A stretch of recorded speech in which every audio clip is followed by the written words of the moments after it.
Why is it in Nigeria we don't respect the rule of law? That's the problem.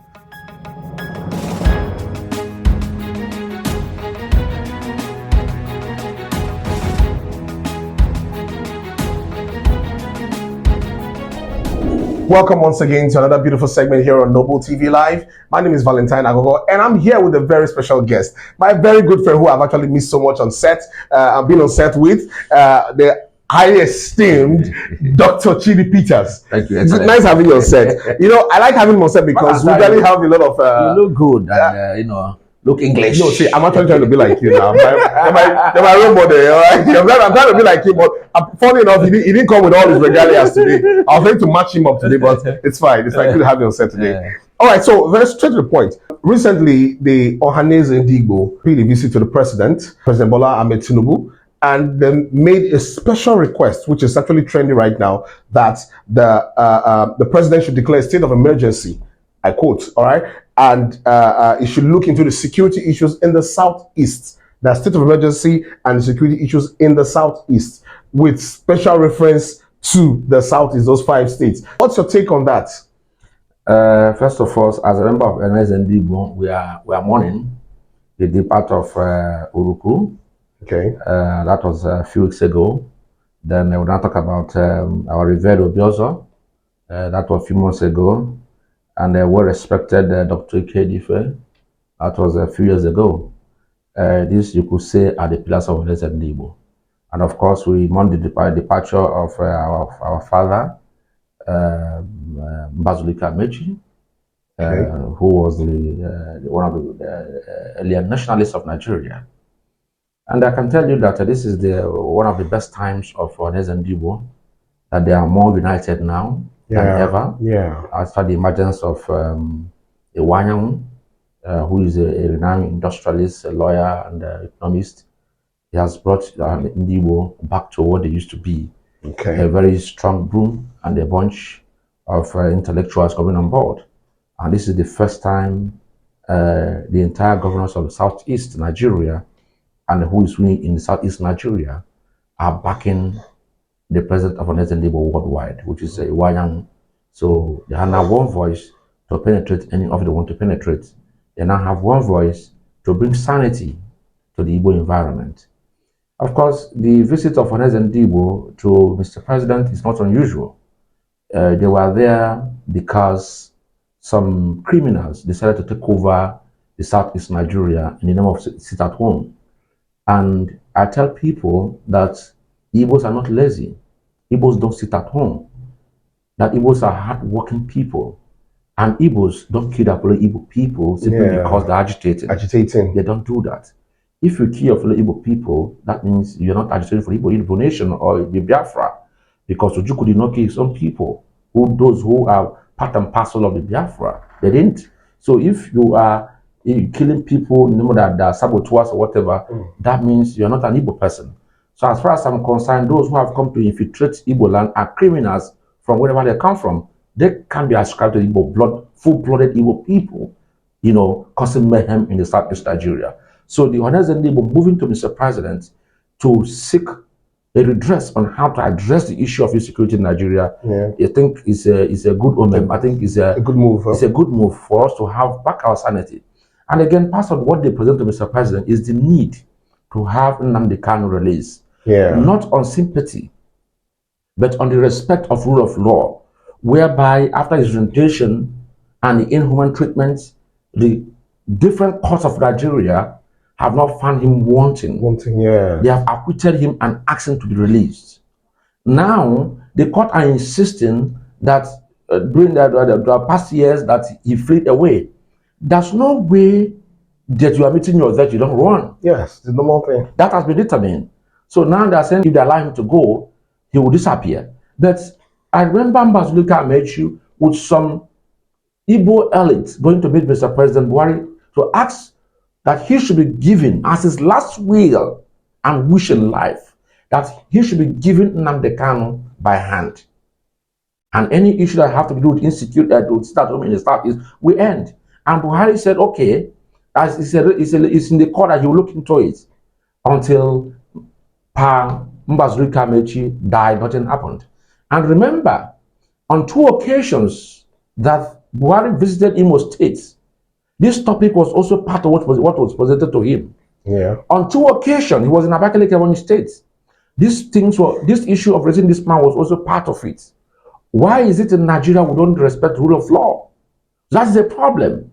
Now, moving to see Mr. President Tinubu is also in the direction of his promises.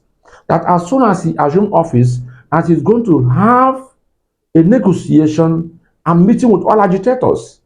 And Nnamdi Kanu is one of the agitators. Yeah. Sunday Igboho is one of the agitators. Esazaki is one of the agitators. Leaders of one agitators. So why don't you bring them in? I hear Mr. Vice President talking about military is not the solution to unrest in the Northwest and Northeast. So he is talking about negotiation. So there's need for Mr. President to bring this man out first of all. Let us negotiate and find out what the problem is. Yeah. And I tell people, if the Igbo man is not marginalized, if the Igbo people are seen as Nigerians, nobody will agitate. No single person. The agitation is not that you come and build one kilometer of road. Mm. The Igbo people, they are the business done in Nigeria and Africa. Right. I tell you, border flights coming from China, border flights coming from any part of the world. 90% of those in that flight are Igbos, and where are they heading to? They're heading to Southeast Nigeria. Go to the seaports. 95% of cargo arriving in this country are carrying goods heading to the Southeast Nigeria. Why don't you give them seaports?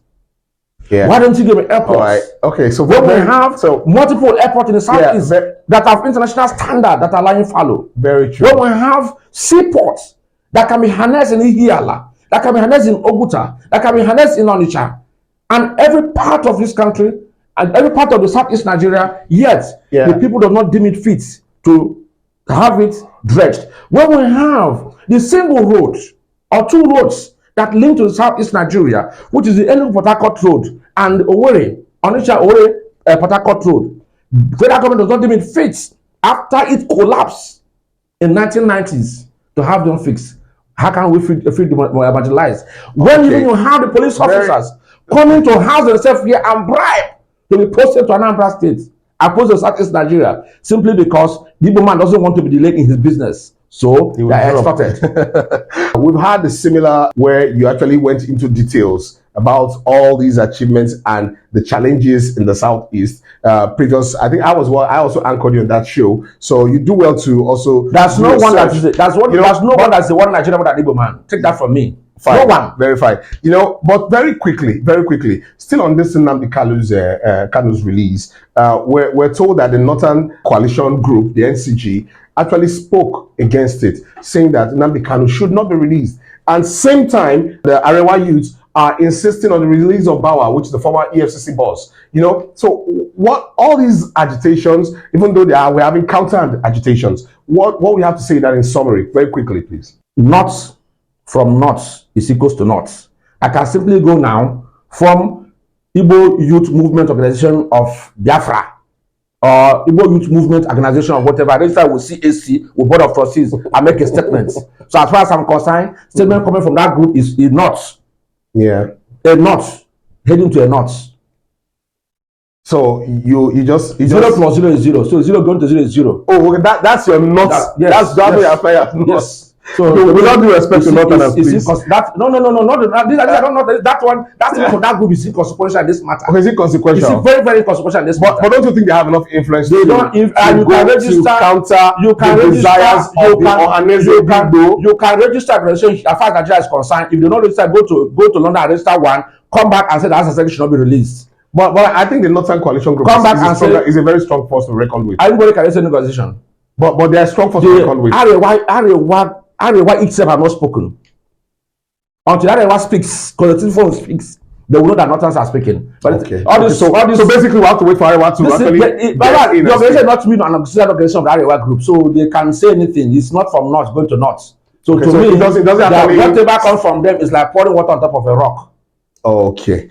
So you are confident that the move of the Ohanaeze Ndigbo would yield positive results? Definitely, because I know that the Arewa Constitutional Forum are behind it to ensure that peace. And of course, the Honest Ndibo are also behind Arewa to ensure that peace in the northeast and northwest. And of course, in the western Nigeria, they're also behind to see that all agitators drop every agitation for us to have a united Nigeria, a prosperous Nigeria, a Nigeria that is possible for everyone. All right. Thank you very much, Dr. Chidi Peters. Like you heard Dr. Chidi Peters speak, he's very open. Now, we also want to plead with Mr. President, like he promised that he was going to meet with all agitators during his campaign. Now is the time to fulfill that promise. Okay. Now, then Ohanaeze Ndigbo has already made the first move to approach him on these very crucial issues on the security and the security of the Southeast and the release of Mazi Nnamdi Kanu. Whether anyone speaks against it or not is irrelevant, according to Dr. Chidi Peters, until some other powers